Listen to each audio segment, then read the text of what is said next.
Hello മക്കൾസ്, welcome back to silent learning, welcome back to Hindi. മക്കളെ, ബാബു സാറാണേ.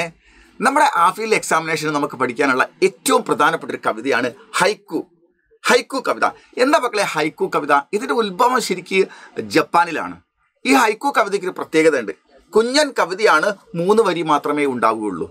പക്ഷേ 3 വരി എന്നതിനപ്പുറം ഇതിൽ ഒന്നാമത്തെ വരിയിൽ 5 അക്ഷരവും, രണ്ടാമത്തെ വരിയിൽ 7 അക്ഷരവും, മൂന്നാമത്തെ വരിയിൽ 5 അക്ഷരവും, അങ്ങനെ 5ഉം 7ഉം 12, 5ഉം 17, അങ്ങനെ 17 അക്ഷരങ്ങൾ കൊണ്ടാണ് ഈ കവിത എഴുതുന്നത്.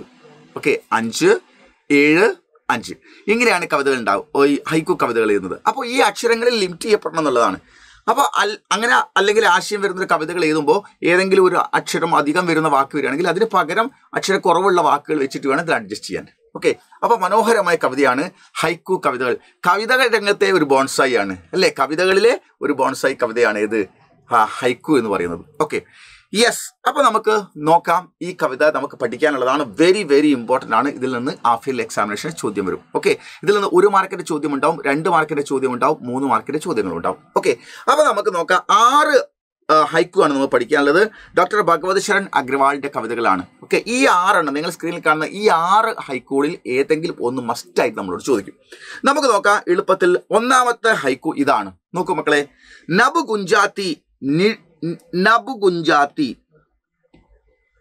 ഗുഞ്ചാത്തി നീഡ് ഗിരേ ശിശു പൈ മണ്ടരാത്തി മാം.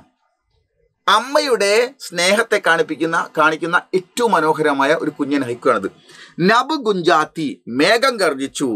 നീഡ് ഗിരേ, മേഘം ഗർജിച്ചു. അപ്പോൾ എന്ത് ചെയ്യും? സ്വാഭാവികമായിട്ടും മഴയും പെയ്യും. അപ്പോൾ ശിശു പൈ, നീഡ് ഗിരേ എന്ന് പറഞ്ഞാൽ പക്ഷിക്കൂടുകൾ താഴെ വീണു തകർപ്പൻ മഴയത്ത്. ശിശു പൈ, കുഞ്ഞുങ്ങൾ തേങ്ങിക്കരഞ്ഞു. മണ്ടരാത്തി മാം, അമ്മച്ചി അതിൻ്റെ അടുത്ത് നിന്ന് എങ്ങോട്ടും ഓടിപ്പോകാൻ കഴിയാതെ അതിൻ്റെ ചുറ്റുപാട് ഓടിക്കളിക്കുന്നു. ഓക്കെ, ശക്തമായ മഴയാണ്, കൂട് താഴെ വീണു, കുഞ്ഞുങ്ങൾ ഇങ്ങനെ കരഞ്ഞുകൊണ്ടിരിക്കുകയാണ്. അമ്മ പറന്നു ദൂരെ പോകുന്നില്ല. അമ്മയുടെ നിസ്സഹായ അവസ്ഥ, കുഞ്ഞുങ്ങൾ ഇട്ടേച്ച് പോകാൻ കഴിയാത്ത അപാരമായ സ്നേഹത്തെക്കുറിച്ചാണ് ഇവിടെ സൂചിപ്പിക്കുന്നത്. സാരാംശം, നമുക്ക് ഈ ഹൈക്കു തന്നിട്ട് ഇതിന്റെ സാരാംശം എഴുതാൻ പറഞ്ഞാൽ നിങ്ങൾ എങ്ങനെ എഴുതണം? കബി കബി വർഷ, ചിലപ്പോഴൊക്കെ മഴ, ഹവ കാറ്റിലും, ആദിക്കെ കാരണവും മുതലായ കാരണത്താൽ, പേടോസെ വൃക്ഷങ്ങളിൽ നിന്ന്, നീടേ പക്ഷിക്കൂടുകൾ, നീച്ചെ ഗൃത്തഹെ താഴെ വന്ന് വീഴുന്നു. പരന്തു പക്ഷേ, നീച്ചെ ഗിരേ ബച്ചോങ്കോ താഴെ വീണ് കിടക്കുന്ന കൂട്ടിൽ താഴെ വീണ് കിടക്കുന്ന കുഞ്ഞുങ്ങളെ, ചോഡ്കർ ഉപേക്ഷിച്ചിട്ട്, ഉൻകി മാം അതിൻ്റെ അമ്മ, ഉഡ്നഹി ജാത്തി ഒരിക്കലും എങ്ങോട്ട് പറന്നു പോകാറില്ല. മാം കി മമത അമ്മയുടെ ആ സ്നേഹം അതുലനീയഹേ തുലനം ചെയ്യാൻ പറ്റാത്തതാണ്. അത് നമ്മൾ കാണുമ്പോൾ കവിക്ക് അത് കണ്ടപ്പോൾ വല്ലാത്ത സങ്കടമാണ് ഫീൽ ചെയ്യുന്നത് അല്ലേ? ആ പക്ഷിയുടെ ആ കുഞ്ഞുങ്ങളോടുള്ള സ്നേഹം അപാരമായ, തൻ്റെ ജീവനേക്കാൾ അവർ തങ്ങളുടെ കുഞ്ഞിനെ സ്നേഹിക്കുന്നു എന്നുള്ളതാണ്. പക്ഷെ നിസ്സഹാവസ്ഥയിലായി പോവുകയാണത്. അവിടെ അമ്മയുടെ അപാരമായ സ്നേഹത്തെയാണ് സൂചിപ്പിക്കുന്നത്. ലോകത്തെ ഏത് ജീവജാലത്തിൻ്റെയും അമ്മ അപാരമായ സ്നേഹമുള്ളവയാണ്. നോക്കൂ, അതിൽ നമ്മളോട് ചോദിക്കുന്നത് കബ് പേഡ്സേ, എപ്പോൾ വൃക്ഷത്തിൽ നിന്ന്, നീഡ് ഗീർപ്പെടുത്തായേ പക്ഷിക്കൂടുകൾ താഴെ വീഴുന്നത് എപ്പോഴാണ്? ബാദൽ ഗർജനത്തെ സമയം, മേഘം ഗർജിക്കുമ്പോൾ. മേഘം ഗർജിക്കുക എന്ന് പറഞ്ഞാൽ ശക്തമായി ഇടിവെട്ടും. അപ്പോൾ എന്ത് ചെയ്യുന്നു? ശക്തമായ മഴ പെയ്യും. ഓക്കെ, അപ്പോൾ എന്ത് ചെയ്യും? ശക്തമായ കാറ്റും ഉണ്ടാവും. ആ സമയത്താണ് പക്ഷിക്കൂടുകൾ താഴെ വീഴുന്നത്. മാം കിസ്കെ ചാരും ഓർ ഗൂംതിരത്തി, അമ്മ എന്തിനു ചുറ്റും നിസ്സഹായമായി ഓടിക്കളിക്കുന്നു. ശിശു കെ ചാരോ ഓർ, തങ്ങളുടെ കുഞ്ഞുങ്ങളെ ചുറ്റുപാടുമാണ് ഓടിക്കളിക്കുന്നത്. ഈ ഹൈക്കു വളരെ പ്രധാനപ്പെട്ട ഒരു ഹൈക്കു ആണ്. ഓക്കെ, ഇനി നമുക്ക് രണ്ടാമത്തെ ഹൈക്കു നോക്കൂ. രണ്ടാമത്തെ ഹൈക്കു വളരെ പ്രധാനപ്പെട്ടതാണ്. ബാദോം സർസേം എന്ന് പറഞ്ഞാൽ മേഘങ്ങൾ പെയ്യുമ്പോൾ, പർ വിരഹിണീക്ക എന്നാൽ വിരഹിണിയുടെ, ആരാ വിരഹിണി? തൻ്റെ പ്രിയതമനെ, ദൂരെയുള്ള തൻ്റെ പ്രിയതമൻ എന്ന് വരും, എപ്പോൾ വരുമെന്ന് ആശങ്കപ്പെട്ടുകൊണ്ട് നിൽക്കുന്ന പെൺകുട്ടിയാണ് നമ്മൾ വിരഹിണി എന്ന് പറയുന്നത്. അപ്പോൾ ബാദോം ബർസേ, മേഘങ്ങൾ ശക്തമായി മഴ പെയ്തോട്ടെ, പർ വിരഹിണീക്ക പക്ഷേ അപ്പോൾ ഒരു വിരഹിണിയുടെ സൂക്ക ആങ്കൻ, ഒരു വിരഹിണിയുടെ വീട്ടുമുറ്റം ഉണങ്ങി വരണ്ട് കിടക്കുകയായിരിക്കും. ശക്തമായ മഴ പെയ്യുമ്പോഴും വിരഹിണിയുടെ മനസ്സ് അല്ലെങ്കിൽ വിരഹിണിയുടെ വീട്ടുമുറ്റം എന്താണ്? ഉണങ്ങി വരണ്ട് കിടക്കുകയാണ്. അവളെ സംബന്ധിച്ചിടത്തോളം ഏറ്റവും വലിയ പ്രയാസം അനുഭവിക്കുന്ന സമയത്ത് പോലും ഇത്ര മഴ പെയ്താലും അവളെ സംബന്ധിച്ചിടത്തോളം വരൾച്ച തന്നെയാണ് എന്നാണ്. ഓക്കെ, പ്രണയത്തിൻ്റെ സ്നേഹത്തിൻ്റെ ഉദാത്തമായ സന്ദേശമാണ് അവിടെ നൽകുന്നത്.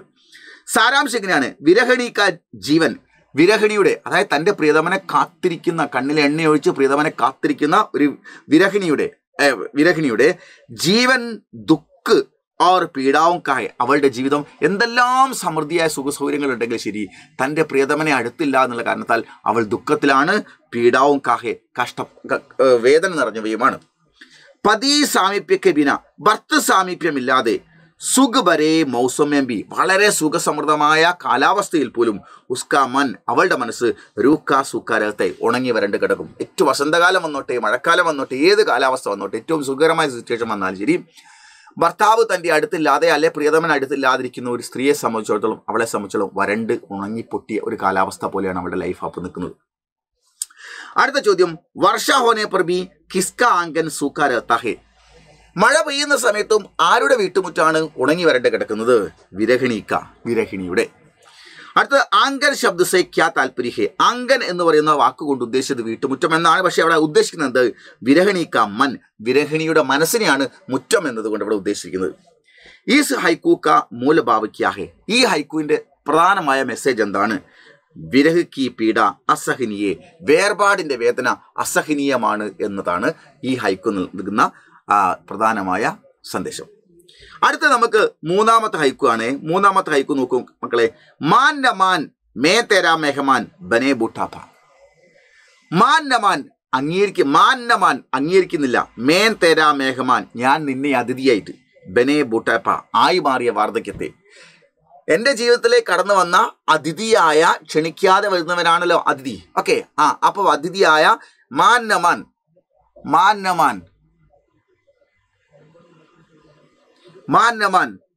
മേൻ തേരാ മെഹമാൻ ബനേ ബൂട്ടാപ്പ, എൻ്റെ ജീവിതത്തിലേക്ക് ക്ഷണിക്കാതെ വന്നിരിക്കുന്ന ഈ അതിഥിയെ ഞാൻ ഒരിക്കലും അംഗീകരിക്കുകയില്ല. അതാരാണ്? വാർദ്ധക്യം. ഒരാളും വൃദ്ധനാവാൻ അല്ലെങ്കിൽ വൃദ്ധയാവാ എന്നുള്ളത് ആഗ്രഹിക്കുന്നില്ല എന്നുള്ളതാണ്. അപ്പോൾ ഈ ഹൈക്കു നോക്കൂ, സാരാംശ്, കോയി ബി വ്യക്തി, ഒരു വ്യക്തിയും ബൂട്ടാപ്പ നഹി ചാത്ത, വാർദ്ധക്യം ആഗ്രഹിക്കുന്നില്ല. പരന്തു പരിവർത്തൻ പ്രകൃതി ക നിയമഹേ, നിങ്ങൾ ആഗ്രഹിക്കുന്നുണ്ടോ ഇല്ലയോ എന്നുള്ളതല്ല, മാറ്റം പ്രകൃതിയുടെ നിയമമാണ്. ഹരേക്കോ ഉസേ സ്വീകാരണ പടേക, എല്ലാവർക്കും അത് സ്വീകരിച്ചേ മതിയാവും. അതാണ് അതിൻ്റെ ആശയം. ഇനി മനുഷ്യ കിസ്കോ നഹി മാൻത, ഒരു മനുഷ്യനും എന്താണ് അംഗീകരിക്കാത്തത്? ബുഡാപ്പേക്കോ, വാർദ്ധക്യത്തെ അംഗീകരിച്ചു കൊടുക്കാൻ അങ്ങോട്ട് തയ്യാറാകുന്നില്ല. അടുത്തത്, ന മാന്യ പ്രബി, അംഗീകരിക്കുന്നില്ലെങ്കിലും, കോൻ അതിഥിക്കെ രൂപയും, ആരാണ് അതിഥി എന്ന രൂപത്തിൽ ജിന്ദഗിമേ ആത്തഹേ, ജീവിതത്തിലേക്ക് കയറി വരുന്നത്? നിങ്ങൾ അംഗീകരിച്ചാലും അംഗീകരിച്ചില്ലെങ്കിലും അതിഥിയെപ്പോലെ നമ്മുടെ ജീവിതത്തിലേക്ക് കടന്നു വരുന്നത് ആര്? ബൂട്ടാപ്പ, വാർദ്ധക്യം. ആരും വിളിക്കുന്നില്ല അതിനെ, പക്ഷെ അത് കയറി വരിക തന്നെ ചെയ്യും, നിങ്ങൾ അംഗീകരിച്ചാലും അംഗീകരിച്ചില്ലെങ്കിലും. അടുത്ത, ഈ ഹൈക്കു കാ മൂൽ ഭാവിക്കാഹെ, ഈ ഹൈക്കുവിന്റെ പ്രധാനപ്പെട്ട മെസ്സേജ് എന്താണ്? പരിവർത്തൻ, മാറ്റം, കൊയ്ബി, ആർക്കും തന്നെ രോക് നഹി സക്ത, തടയുക സാധ്യമല്ല. പരിവർത്തനം, മാറ്റം എന്നുള്ളത് അനിവാര്യമാണ്. അതിനെ ഈ ലോകത്ത് ആർക്കും തടഞ്ഞു വെക്കുക സാധ്യമല്ല. നിങ്ങൾ പ്രായമായിക്കൊണ്ടേയിരിക്കും, നിങ്ങൾ അത് സ്വീകരിച്ചാലും സ്വീകരിച്ചില്ലെങ്കിലും എന്നുള്ള ഒരു പ്രകൃതി നിയമം കൂടിയാണ് ഈ ഹൈക്കു നമുക്ക് നൽകുന്ന സന്ദേശം. ഇനി നമുക്ക് പഠിക്കാനുള്ളത് നാലാമത്തെ ഹൈക്കു. എന്താ നോക്കൂ മക്കളെ, നാലാമത്തെ ഹൈക്കു, ധന്യാഹേ വർഷ ഖേത്തോമേ കവിതായി, ധന്യാഹേ വർഷ, ധന്യയാകുന്നു വർഷ എന്ന് പറഞ്ഞാൽ മഴ അപ്പോൾ ധന്യാവുന്നു. ഖേത്തോമേം, പാടങ്ങളിൽ, കവിതകൾ, ബോത്തെ കിസാൻ, ബോന എന്ന് പറഞ്ഞാൽ വിതയ്ക്കുക എന്നാണ്. പാടങ്ങളിൽ കർഷകൻ കവിതകൾ വിതയ്ക്കുമ്പോഴാണ് പെയ്ത മഴ ഹാപ്പി ആകുന്നത് എന്ന് പറഞ്ഞാൽ, മഴ വെറുതെ അങ്ങ് പെയ്തു പോകാൻ ആഗ്രഹിക്കുന്നില്ല. മഴ പെയ്യുന്ന സമയത്ത് പാടത്ത് കർഷകൻ നിലം ഉഴുതുമറിച്ച് വിത്തുകൾ മുളപ്പിക്കുമ്പോഴാണ് ആ പെയ്ത മഴയ്ക്ക് സന്തോഷമുണ്ടാവുന്നത് എന്നാണ്. ഓക്കെ, ഈ ഹൈക്കുവിന്റെ സാരാംശം നമ്മളോട് ചോദിച്ചാൽ, സാരാംശ്, വർഷ ജീവൻ ദായിനിഹേ, വർഷ മഴ ജീവൻ നൽകുന്നവയാണ്. ഖേത്തോമേം, വയലുകളിൽ, പാടങ്ങളിൽ, ബീജോ കെ ജരിയെ, വിത്തുകൾ വഴി, ജീവൻ കി കവിതായെ, ജീവിതത്തിന്റെ കവിതകൾ അഥവാ ജീവന്റെ കവിതകൾ, ബോനെവാലെ കിസാൻ കെ കാരണം, വിതച്ചെടുക്കുന്ന കർഷകൻ കാരണം, വർഷ ധന്യ ഹോ ജാത്തിയെ, മഴ ധന്യയായി മാറുന്നു എന്നാണ്. അപ്പൊ മഴയ്ക്ക് സന്തോഷമാവണമെങ്കിൽ ഒരു മഴയ്ക്ക് ശേഷം കർഷകൻ പാടത്ത് വിത്തെറിയുമ്പോൾ മാത്രമാണ് കർഷകൻ സന്തോഷം ഉണ്ടാകുന്നത്, മഴയ്ക്ക് സന്തോഷമുണ്ടാകുന്നത്. കോൻ ധന്യഹേ, ആര് ധന്യയാകുന്നു എന്നാ? വർഷ, മഴ. അടുത്തത്, ഖേത്തോമേ കവിതായും കോൻ ബോത്താകെ, എന്നാൽ മഴ പെയ്യുമ്പോൾ പാടത്ത് വിത്തിറക്കുന്നത് ആരാണ്? കിസാൻ, കർഷകനാണ്. വർഷ കിസ്ക കാരൻ ധന്യഹേ, മഴ എന്ത് കാരണത്താലാണ് സന്തോഷവതിയാവുന്നത്? കിസാൻ ആര് കാരണമാണ്? കിസാൻ കെ കാരൺ. ആര് കാരണം? കർഷകൻ കാരണം. എന്ത് കാരണം? കർഷകൻ വിത്ത് വിതയ്ക്കുന്നത് കാരണം. Okay, yes. അപ്പോൾ മഴ ആര് കാരണം സന്തോഷവാനാവുന്നു? കർഷകൻ കാരണം. മഴ കർഷകൻ ചെയ്യുന്ന എന്ത് പ്രവൃത്തി കാരണമാണ് സന്തോഷവതിയാകുന്നത്? മഴ പെയ്തു കഴിയുന്നതിന് ശേഷം കർഷകൻ പാടത്ത് വിത്ത് വിതയ്ക്കുമ്പോഴാണ്, അത് മുളപ്പിച്ചെടുക്കുമ്പോഴാണ് മഴ ധന്യയാവുന്നത്. അപ്പോൾ ആര് കാരണം? കർഷകൻ കാരണം. എന്ത് കാരണം? അയാൾ വിത്ത് മുളപ്പിക്കുന്നത് കാരണം. Okay, yes. ഇനി നമുക്ക് 5ാമത്തെ ഹൈക്കുവിലേക്ക് നമുക്ക് പോകാൻ. നോക്കൂ. ജബ് ബി കോയി, എപ്പോഴെങ്കിലും, ഫൂൽ ഖിലാ ബാഗ്മേ, തോട്ടത്തിൽ ഒരു പൂവി വിരിയുമ്പോൾ, തൂ യാദായ, നിന്നെയാണ് ഓർമ്മ വരുന്നത്. തോട്ടത്തിൽ എപ്പോഴെങ്കിലും ഒരു പൂ വിരിയുകയാണെങ്കിൽ ഓർമ്മ വരുന്നത് നിന്നെയാണ്. ആർക്ക്? ഇതിൽ നിന്ന് എന്താ മനസ്സിലാക്കുന്നത്? സാരാംശം, പ്രേം കബി നഹി മുർച്ച്താ ഹൈ, പ്രണയം ഒരിക്കലും അവസാനിക്കില്ല. ഒരിക്കലും പ്രണയം അവസാനിക്കില്ല. പ്രണയം സക്സസ് ആയോ ഇല്ലയോ എന്നതല്ല, പ്രണയം ഒരിക്കലും അവസാനിക്കില്ല. പ്രേമി പ്രേമികക്കെ ദിൽമേ, കാമുകി പ്രേമി കാമുകൻ, പ്രേമിക കാമുകി, പ്രേമി പ്രേമികക്കെ ദിൽമേ, കാമുകി കാമുകന്മാരുടെ മനസ്സിൽ പ്രേം കി ബീത്തി യാദേ മുത്തിയെ, പ്രേമത്തിൻ്റെ ഓർമ്മകൾ നിലനിൽക്കുക തന്നെ ചെയ്യുന്നു.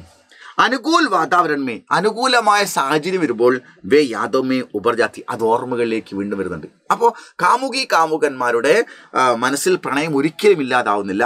പക്ഷേ കുറേ കാലങ്ങൾ കഴിഞ്ഞാലും അനുകൂലമായ സാഹചര്യം വരുമ്പോൾ അത് വീണ്ടും മനസ്സിൽ ഓർമ്മ വരുന്നു എന്നാണ്. അപ്പോൾ അതാണ് പൂന്തോട്ടത്തിൽ ഒരു പൂ വിരിയുമ്പോൾ എനിക്ക് നിന്നെ ഓർമ്മ വരുന്നുവെന്ന് കവി എഴുതിയത്.